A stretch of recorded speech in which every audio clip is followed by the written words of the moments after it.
Hello folks, Reloading Bench back with you again, and we have a box.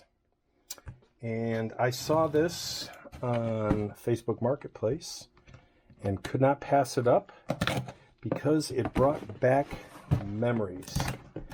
And for those of you who have followed my channel, you'll know I used to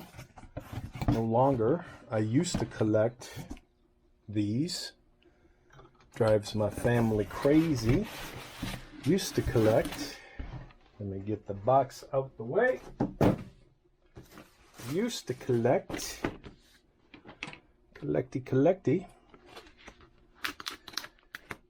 And the reason for this acquisition, this is obviously a G.I. Joe classic collection from the early 90s. And it's the drill sergeant. And the reason I wanted this is I actually have this guy, but I didn't want to open mine. So I picked up one to open. And that's what we're going to do right now. Something I don't normally do for a G.I. Joe. We are going to open and unbox. Very, very rare. As my family would say, it's unheard of. All right, so, and the main reason, oh, this is so old that all of the rubber band that held his hat on is yucky. Let's go ahead and release. Holy moly. Look at all of those tamper-proof.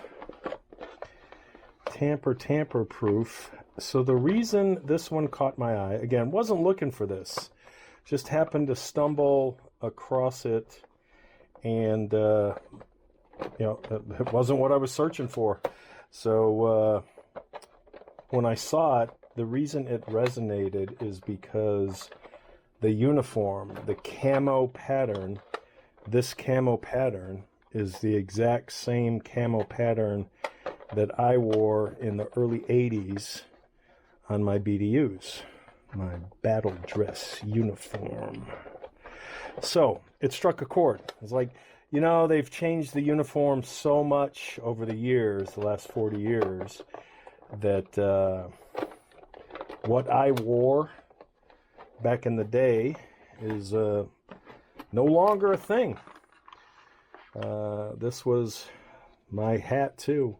In fact, I think you may have seen when I did a video on spit shining, my father, 12 years ago, 2013, he and I spent a couple of nights on a summer spit shining some of my a pair of jump boots, and I treasure those, literally. They're in a glass case with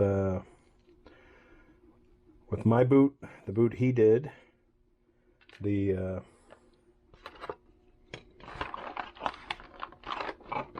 that's just too many. I don't want to pull anything because I don't want to break anything, because these guys are probably fragile. But again, I didn't get it so much for the drill, albeit it reminded me of my drill, because Fort Jackson, South Carolina, in the summer of 1983, when I went through basic training, and it was hot as a mofo in South Carolina.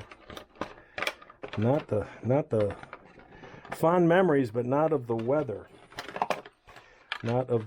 So my DI, I had two. I had my primary DI was Sergeant Herman, Vietnam vet, and he had red hair. He was a ginger. So this reminds me of, when I get all this goober off, this, oh, and he was an E6 too. That's funny. That's pretty cool. So my DI was an E6 He was a ginger. This is an E6 drill.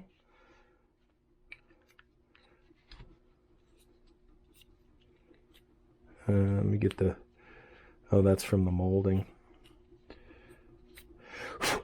U.S. Army drill instructor. So that's what he looked like. That's a memory I have of him. But again, I picked this up more so because of the color of the uniform, the BDUs, because that's what I wore. So this reminds me of my time in basic, my entire time in the military. I wish these were long sleeve, but this is how we rolled them up. But I wish it was long sleeve that was actually rolled up. But sometimes beggars can't be choosers. And let's see what the cap. This is funny because I'm guessing that's going to be for, that little thing holds the muffs for shooting. We had earplugs. We didn't have muffs. So, and I have used earplugs ever since. Ever. All right, this little hat's not working so well, so we'll stick with the DI look. Good stuff. Brings back good memories. That is it for tonight.